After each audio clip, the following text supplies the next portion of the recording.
బాబా గారు నువ్వు మొత్తం డేరా బాబా కంటే అధ్వానంగా ఉన్నావు కానీ ప్రజలు ఆడియన్స్ చూసి నవ్వుకునేటట్టు చేయకండి. మీరు ఏ ఇంటెన్షన్ తోటి వచ్చిర్రో అదే ఇన్పుట్ మనం బయటకు తీసే ప్రయత్నం చేద్దాం. చేయండి. నేను క్వశ్చన్ అడుగుతా, ఆధార్ కార్డ్ వాట్సాప్ చేస్తా. మీకు ఇంటి పేరు లేకుండా ఆధార్ కార్డు ఇచ్చినోడు ఎవడాడు అసలు? నాకు అర్థం కాదు. ఇంటి పేరు లేకుండా మీకు ఆధార్ కార్డు ఎవడిచ్చిండు? ఏ ఊరు మీది? పోనీ జన్మస్థలం ఎక్కడ? అమ్మ నాన్నలు ఏం చేస్తారు గదన్న చెప్పండి. నా ఆధార్ కార్డులో ఇంటి ఏ ఊరు మీది? ఒక క్వశ్చన్ అడిగిర్రా, ఆన్సర్ అయినదాకా ఉన్నదా? మీరంతా దునపోతు మీద వాన పడ్డట్టు ఏదేదో మెల్లగా చెప్తే ఎవడించాడు? పాయింట్కి రండి. మీరు వినాలి అనుకుంటే వినగలుగుతారు. చెప్పు రే బాబు. లేదు మీకు తెలియంది ప్రపంచంలో ఉండదు, నాకు అన్ని తెలుసు, నేను మీడియా కాబట్టి అనుకుంటే తప్పదు. నాకు గోరంతా కూడా తెలియదు. నేను తెలుసు అని ఎప్పుడు ఇంతసేపు వచ్చిర్రు అన్ని నాకు తెలుసు అన్నట్టు నేను ఎక్కడన్నా మాట్లాడుతున్నాను కదా. మీరు ఒకటి 4-5 క్వశ్చన్లు అడుగుతారు, ఒక క్వశ్చన్ ఆన్సర్ చెప్పనియరు, నాకు ఇష్టం లేదంటారు, లేదు ఇంకోటి అంటారు, లేదు అదంటారు, ఇదంటారు. మళ్ళీ ఒక్క నిమిషం క్లియర్ గా మాట్లాడు. మీకు ఒకటే క్వశ్చన్ అడగండి, ఆన్సర్ చెప్పండి. మీ పుట్టుక స్థలం జన్మస్థలం ఎక్కడ? కరీంనగర్. కరీంనగర్ లో ఎక్కడ? మంగమ్మ తోట. అమ్మ నాన్నలు ఏం చేస్తారు? డాడీ పాలిటిక్స్ లో ట్రై చేసిండు, వర్కౌట్ కాలే. ఎక్స్ పొలిటీషియనా? పొలిటీషియన్ లో కూడా ఎక్స్ పొలిటీషియన్ ఉంటుందా? ఆయన ఏమన్నా రిటైర్డ్ ఆర్మీ లెక్కనా? అందుకే అంటున్నా, ఎక్స్ అనగానే మళ్ళీ అందుకుంటారని వర్కౌట్ కాదు, ట్రై చేసిండు, వర్కౌట్ కాలేదు. జాగ్రత్త మరి, నేను అసలే అందుకుంటా. అందుకుంటారు కాబట్టి స్పీడ్ ఎక్కువ ఉన్నది కానీ అందుకే అన్న నాదేమో సూపర్ లగ్జరీ టైప్ ఉంది, మీదేమో ఆర్డినరీ బస్ ఉన్నది. చాలా నాది బుల్లకాటే అనుకోరాదు, కాకపోతే మొత్తం చెప్పండి. పాలిటిక్స్ లో ట్రై చేసిండు, వర్కౌట్ కాలేదు. పాలిటిక్స్ అంటే ప్రధాన మంత్రి పోస్ట్ ట్రై చేసిండా ముఖ్యమంత్రి? మా అంకుల్ మా డాడీ కరీంనగర్ ఎమ్మెల్యే చేద్దామని ట్రై చేశారు. కరీంనగర్ ఎమ్మెల్యే వర్కౌట్ కాలేదు. సిరిసిల్ల టికెట్ మా అంకుల్కి వచ్చింది కానీ అప్పుడు ఓడిపోయారు. ఆపోజిట్ కేటీఆర్ ఉండే. ఆ 10 years లో చాలా డ్యామేజ్ అయిపోయింది. కేటీఆర్ గారు మీ అంకులా? కేటీఆర్ కి ఆపోజిట్ మా అంకుల్ చేసిన అప్పట్లో టీడీపీ నుంచి వన్స్ అపాన్ అ టైం మహాకూటమి మీద ఆయన చిన్నప్పుడు, అది అప్పట్లో ముచ్చట్లు. మా మదర్ తెలుగు లెక్చరర్. ఇప్పుడు అమ్మ నాన్నతో రెగ్యులర్ టచ్ లో ఉంటారా? రెగ్యులర్ టచ్ లో ఉంటా, అన్ని ఉంటాయి. సిస్టర్ తో ఉంటా, వెళ్తా, కలుస్తా, మాట్లాడతా అని నడుచు. విలేజ్ కి వెళ్ళినాక ఈ అవతారం చూసి ఎప్పుడేమో అడగరా, ఏందా నుదుటి మీద కథ ఏంది, ఆ వ్యవహారం ఏంది, ఆ టాటూ ఏంది అడుగుతారు. చెప్తా, అడిగితే నాది ఇట్లా నేను చేద్దాం అనుకున్నా, ఆశ్రమం పెట్టుకుందాం అనుకుంటున్నా, దానికి మార్కెటింగ్ కోసం అని చెప్పి వేసుకున్నా అని చెప్పి చెప్తా. ఇట్లా మరి పెళ్లి చేసుకోవాలి, పిల్లల్ని కనాలి, ఇలాంటి ఆలోచనలు ఏం లేవా? ఉన్నాయి, చేసుకుంటా కూడా. నాకు నచ్చిన అమ్మాయి దొరికితే చేసుకుంటా, ఏదో అందరు ప్రెజర్ పెడుతురు కదా అని చెప్పి చేసుకోవాలి. మీకు అమ్మాయిలు నచ్చాలంటే ఈ రోడ్ల మీద క్లబ్లలో పోతే పని కాదు, కానీ ఆశ్రమాలలో ట్రై చేయండి ఎప్పుడన్నా. అవి ఉంటారు కదా, మన మహిళా ఆశ్రమాలు కూడా ఉంటాయి కదా. అట్లా ఏం లేదు, వాళ్ళు కూడా ఇళ్ళనే ఉండాలని ఏం లేదు. జస్ట్ నన్ను నా లెక్క యాక్సెప్ట్ చేస్తే సరిపోతుంది. ఆశ్రమం పెట్టినా అన్నారు కదా, ఇక్కడ పెడదాం అనుకుంటున్నా ఆశ్రమం. అందుకే 10,000 కోట్లు అని చేద్దాం. ఏం చేస్తారు ఆశ్రమం పెట్టి? నేర్పిస్తా, సాధకులకు నేర్పిస్తా. ఏం నేర్పిస్తారు? ఈ అఘోరా సాధన. మీ దగ్గర ఉన్న విద్య ఏంది? ఎన్లైటన్మెంట్. ఏది ఉదాహరణకు 1-2 ఏమన్నా ఎగ్జాంపుల్స్ చెప్పగలుగుతారా? ఈయన ఉన్నాడు గౌతమ్ బుద్ధ. లాజిక్ లో మాట్లాడకండి. లాజిక్ కాదు నేను చెప్పేది, నేను ఆన్సర్ చెప్పని ఉంది. ఈయన ఎందుకు గౌతమ్ బుద్ధ ఎన్లైటన్మెంట్ పొందింది కాబట్టి ఈయన గౌతమ్ బుద్ధ. సద్గురు గురుజీ ఉన్నాడు, ఆయన ఎందుకు ఆయన సద్గురు గురుజీ? ఆయన ఎన్లైటన్మెంట్ పొందింది కాబట్టి ఆయన. అది అంటే వాళ్ళు ఏంటంటే జీవితంలో మార్పుల్ని, నిజాల్ని చూపించే ప్రయత్నం చేసి చూపించారు. ఏం చేసిరు? మీరేం చేసిరు అంటున్నా.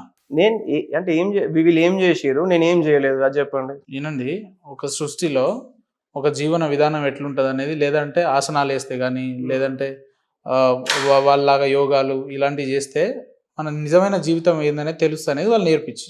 మరి మీరేం చేస్తారు అంటున్నా. నేను అది నేర్పించడానికే ఫుల్ టైం ట్రైన్ కావాలి, దానికి పార్ట్ టైం ట్రైన్ అయితే వర్కౌట్ కాదు. దానికోసమని ఆశ్రమం కట్టుకుందాం అనుకుంటున్నాను. ఆశ్రమం కట్టడానికి దాదాపు ఎంత ఖర్చు అవుతుంది?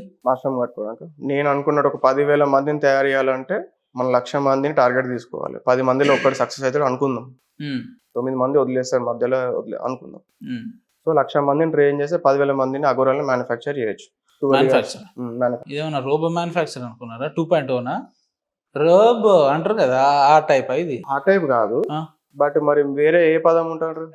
చాలా మంది అంటే అఘోరాలు అనే వ్యక్తులు హిమాలయాల్లో పర్వతాలలోనే ఉంటారు. వాళ్ళకు ఒక సంవత్సరంలో కొంత టైం పీరియడ్ ఉంటుంది, అది ఆ టైంలో బయటకు వస్తారు. వాళ్ళ మనుషులకు దూరంగా ఉంటారు అనేది, మనిషి జీవన విధానానికి దూరంగా ఉంటారు అనేది ఉన్నది కదా. మీరేమో డైరెక్ట్ కరీంనగర్లోనే ఆశ్రమం పెట్టి 10,000 కరీంనగర్లో పెట్టాను నేను. సరే ఎక్కడ పెట్టినా కూడా ఒక ఆశ్రమం పెట్టి 10,000 కోట్లు సంపాదించాలని అంటున్నారు. 10,000 కోట్లు సంపాదించి ఆశ్రమం పెట్టుకోవాలి. ఆ ఆశ్రమం పెట్టి సంపాదించుడు పెద్దగా ఉండదు. అట్లా అది అంటే స్ట్రాటజీ. మీరు ఇప్పుడు ఆశ్రమం పెట్టాలంటే ఫస్ట్ 10,000 కోట్లు సంపాదించాలి. మీకు 10,000 కోట్లు రావాలంటే ఒక పని చేయండి, నాకు ఆడ ఓ మార్గం ఉంది. ఎవరన్నా తెలిసిన వేసి పడేసేయండి, పని అయిపోతుంది. అంటే బాగా జోక్ కాదు. ఇప్పుడు మీరు ఫేమ్ కావాలనుకున్నారు, మరి అదే కదా, అదే మార్గం ఉంటుంది. లేదంటే బ్యాంక్ రాబడి చేయాలి, లేదంటే చేయాలి. చేస్తారా? మరి పని చేయండి, ఎక్కడన్నా మంచి బ్యాంక్ చూడమంటే చూసి పెడతా. మీరు పార్ట్నర్ అవుతారా? మీరు చేసే పనికి నాకు పార్ట్నర్షిప్ ఎందుకు కానీ, నాకు అంత మంచి ఆఫర్ ఏమవుతుంది కానీ. ఎట్లా సంపాదిద్దాం అనుకుంటున్నారు మరి 10,000 కోట్లు? భక్తులు, సాల్వింగ్ కేసు, మన బిజినెస్ డెవలప్మెంట్.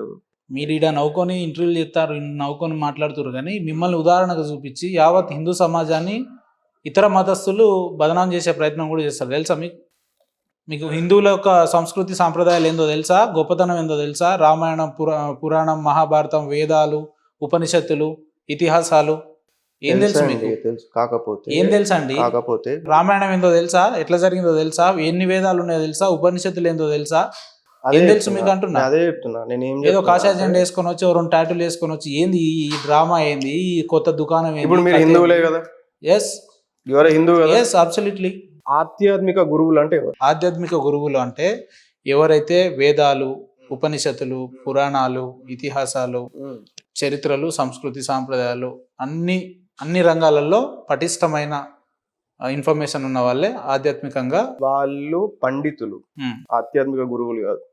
చెప్పండి, ఆధ్యాత్మిక గురువులు అంటే మీరు చెప్పండి. మీరు ఇంత హిందూయిజం గురించి ఇంత షో కొట్టారు కదా. నేను హిందూయిజం గురించి ఇంత షో కొట్టలే. మీరు హిందూయిజాన్ని బ్లేమ్ చేయాలని చెప్పి మీరు ఒక కొత్త దుకాణం, కొత్త బట్టలు వేసుకొని వచ్చి నేను మార్కెట్లో సంపాదిస్తా, ఏ గురువు అయినా కూడా నేను మార్కెట్లో 10,000 కోట్లు సంపాదిస్తా, నేను ఆసనాలు పెట్టాలి, నా బిజినెస్ డెవలప్ చేయాలని ఎవడు అన్నాడు? ఇంత పెద్దగా ఉన్న చిన్నజీఆర్ స్వామి లాంటి వ్యక్తులే ఇవాళ దాకా బిజినెస్ అని చెప్పేసి ఎప్పుడు ప్రొవోక్ చేసుకోలేదు. మీరేందండి బిజినెస్ అని అంటారు? మీరు మీడియా మీకు అన్ని తెలిసిన ఏం తెలియదు మాట్లాడుతారు ఆన్ రికార్డ్ అని చెప్పి. నాకేం తెలియదు, నాకు తెలియదు. మీరే అంటారు కదా మీకేం తెలియదు అని, అందుకే తెలియదని అంటున్నారు. మరి మీరు చెప్పారు భయ్య, ఉపనిషత్తులు, వేదాలు అవన్నీ చదివి ఉండాలన్నారు. వాళ్ళు పండితులు, ఆధ్యాత్మిక గురువులు కాదు. ఏందో మరి ఆధ్యాత్మిక గురువులు ఏందో మీ భాషలో మీకు తెలిసిన వివరాలు ఏందో చెప్పరాదని మేమన్నా నేర్చుకుంటాం 2 ముక్కలు. మరి ఆధ్యాత్మికత గురువులు అంటే ఎన్లైటన్మెంట్ పొందిన వాళ్ళు ఆధ్యాత్మిక గురువులు. సద్గురు గురూజీ ఆధ్యాత్మిక గురువు, రమణ మహర్షి ఆధ్యాత్మిక గురువు. ఎన్లైట్మెంట్ చేసే గురువులందరూ కూడా ఎవరు నేను వ్యక్తిగతంగా సంపాదించుకోవాలని చరిత్ర పుటలో ఇప్పటి వరకు చెప్పిన గురువులు ఎవరైనా ఉంటే 2 పేర్లు చెప్పండి నాకు. లేరు. ఫస్ట్ మీరు ఎట్లా చెప్తున్నారు? నేను ఫస్ట్ అంటున్నా బిజినెస్ అని చెప్తున్నారు మళ్ళా. అవును, ఎట్లా బిజినెస్ అవుతుందండి? ఎందుకు కాదు? ఎలాంటి శక్తులు మీ కాడ ఉన్నాయి? మీరు అంటారు నేను జాతకాలు మారుస్తా అంటారు. అవును, ఏం జాతకాలు మారుస్తారు చెప్పండి? సాధన చేయించి మారుస్తాం. ఎలాంటి సాధన చేయాలంటే మళ్ళీ % to % చేంజ్ అవుతుంది భయ్య. % to % దాన్ని మనం ఫార్ములేట్ చేయాల్సి ఉంటది. మీ జిమ్ కోతారు, మీకు ఏదో పర్టికులర్ చెప్తారు, నాకు ఈ కైండ్ ఆఫ్ ఫిజిక్ కావాలని చెప్తారు. జిమ్ ట్రైనర్ దాని తగ్గట్టు ఇయ్యడా? డంబుల్స్ ఎక్కువ కొట్టు, స్క్వాట్స్ ఎక్కువ కొట్టు, డైట్ ఇట్లా తినని ఒక చెప్పాడు, ఒక షీట్ ఉండదా? అట్లనే సాధన కూడా ఉంటది.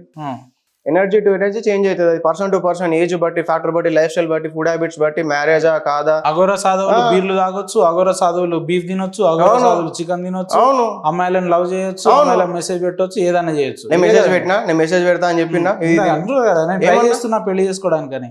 నాకు నచ్చిన అమ్మాయి దొరికితే నేను పెళ్లి చేసుకుంటా. అమ్మాయి విషయం పక్కన పెట్టండి. నేను ఇందాక ఇంటర్వ్యూకి వచ్చే ముందు బీర్ తాగొచ్చినా అన్నారు.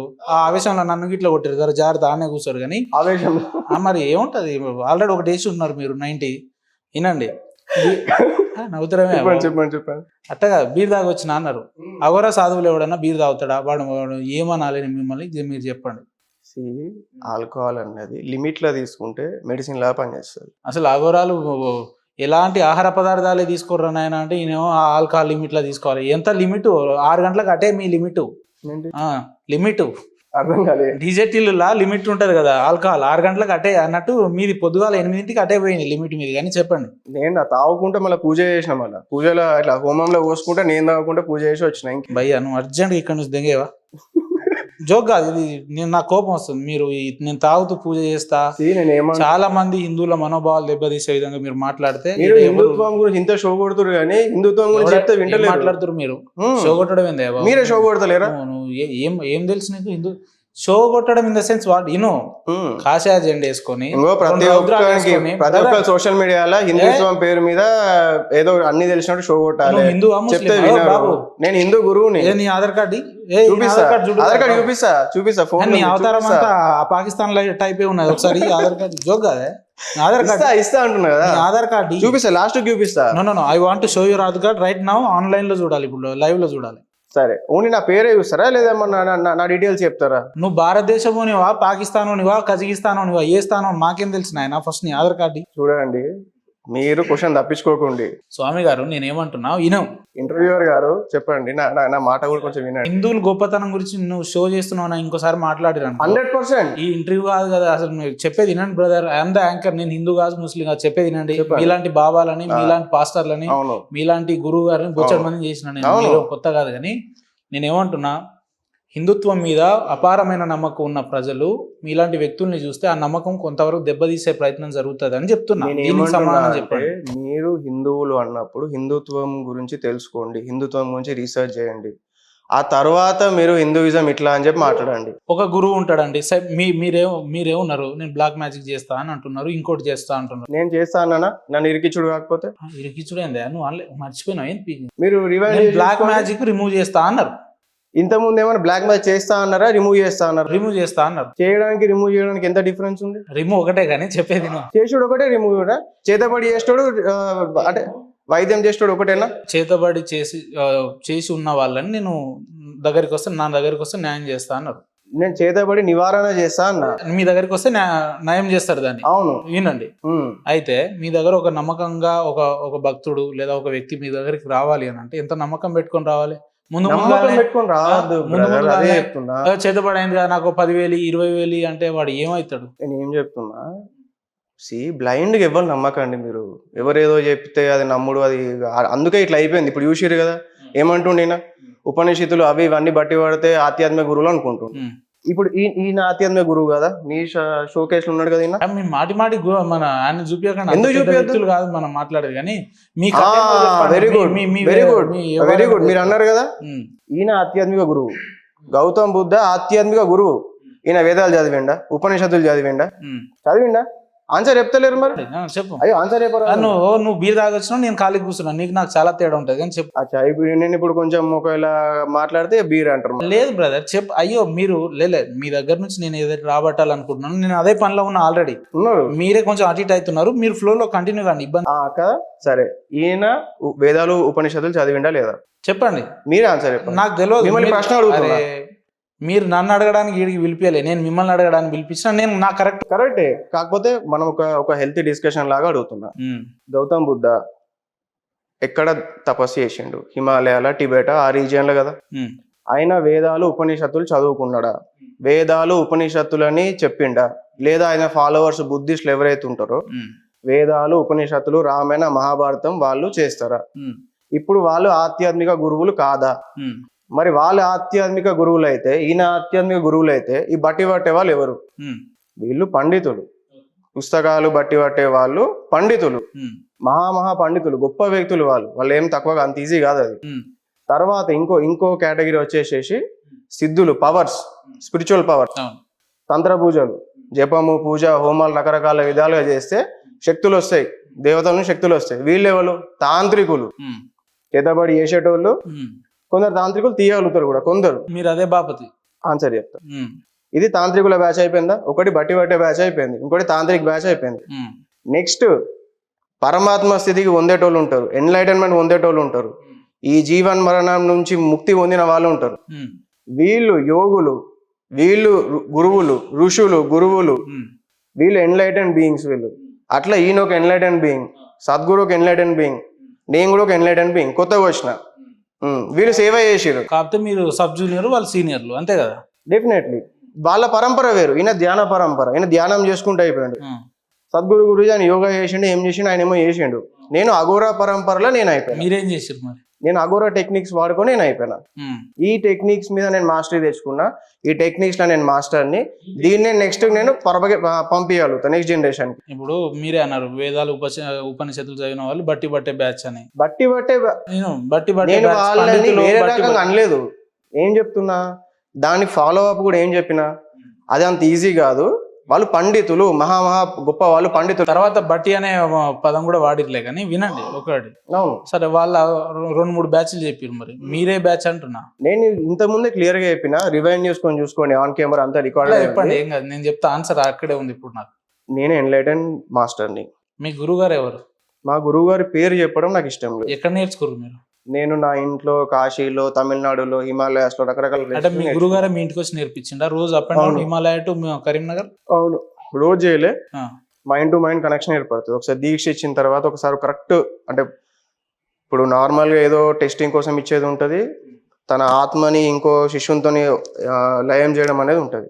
అది చేసిన తర్వాత ఏమైపోతుంది అంటే ఒక వైర్లెస్ కనెక్షన్. ఆయన ఉన్నదేమో హిమాలయాల్లో, మీరు ఉన్నదేమో కరీంనగర్. ఎట్లా మీ ఇద్దరికి ఏమైనా హాట్స్పాట్ పాస్వర్డ్లు షేర్ చేసుకోరా? వైఫై ఉంటది ఇప్పటికి కూడా మైండ్ టు మైండ్ కనెక్షన్ ఉంటది. ఇప్పటికి కూడా ఇప్పుడు మాట్లాడుతున్నప్పుడు కూడా ఈ మూమెంట్ లో కూడా నేను మా గురువుతో మాట్లాడాలనుకుంటే ఇట్లా మాట్లాడగలుగుతాను. ఎట్లా మాట్లాడతారు? ఒకసారి మాట్లాడండి గురువు గారితో లైన్ లో. ఏం మాట్లాడాలి అంటే గురువు గారు తిన్నారా పన్నారా మాట్లాడండి. అవసరమైతే ఓ బీరేసిరా ఇందాక అన్నారు కానీ నేను బీరేసి వచ్చినాను అడగండి. లైవ్ లో మీ గురువు గారితో మాట్లాడండి sir. Take your own time. Definitely I can speak. కాకపోతే తిన్నారా పడుకున్నారా అని కాకుండా, సరే మీకు ఏం మాట్లాడాలనిపిస్తుందో అది మాట్లాడండి లైవ్ లో. ఏం మాట్లాడాలి? మాట్లాడమంటే ఏం మాట్లాడాలి? ఆయన మీ గురువు గారు, మీరు వారి శిష్యులు, ఏదన్నా ఒక మంచి విషయాలు లేదంటే ఏదన్నా అడగండి. గురు శిష్యుల మధ్య ఎలాంటి సంభాషణ జరుగుతుందో అవే మాట్లాడండి, ఇబ్బంది ఏముంది? Good question. గురు శిష్యుల మధ్యలో సాధన అయ్యే క్రమములో ఓన్లీ టెక్నిక్స్ మాత్రమే అవుతుంది. సరే, సాధనకి ప్రయర్ గా టెస్టింగ్ ఉంటుంది. ఎందుకు, ఏంటిది, అవసరమా వద్దా, ఎన్నో ఉన్నాయి కదా, వీళ్ళకి ఎందుకు వస్తున్నావు, ఇంట్రెస్ట్ ఉందా లేదా, అదంతా ఉంటుంది. ఒకసారి ట్రాక్ లో పడ్డ తర్వాత, ఒకసారి ఫ్లో స్టార్ట్ అయిన తర్వాత ఓన్లీ ఇది చేయకు, ఓన్లీ ఆదేశాలు మాత్రమే ఉంటాయి. ఓ పని చేయి, ఇప్పుడు మీ గురువు గారిని లైవ్ లో అడుగు. అదే అంటున్నా కదా, మీరు వినట్లేదు.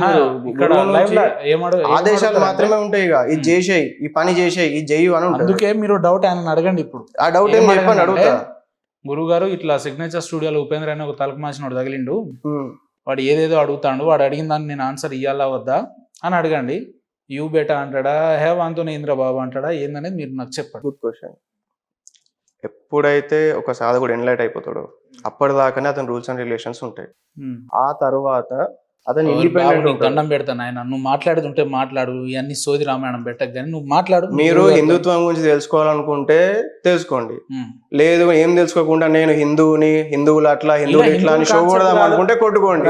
పడేటోళ్ళు పడతారు, ఆడియన్స్, నాదేం పోతుంది. నువ్వు అంతా పాకిస్తాన్ వాళ్ళు మాట్లాడకు, భారతదేశం కూడా మాట్లాడు కానీ లెట్ మీ హిందూ కాన్సెప్ట్ అనేది ఇక్కడ ఇన్వాల్వ్ చేయకు. ఎందుకు నేను నీ గురించి డెఫినెట్లీ నా బిజినెస్ హిందూయిజం.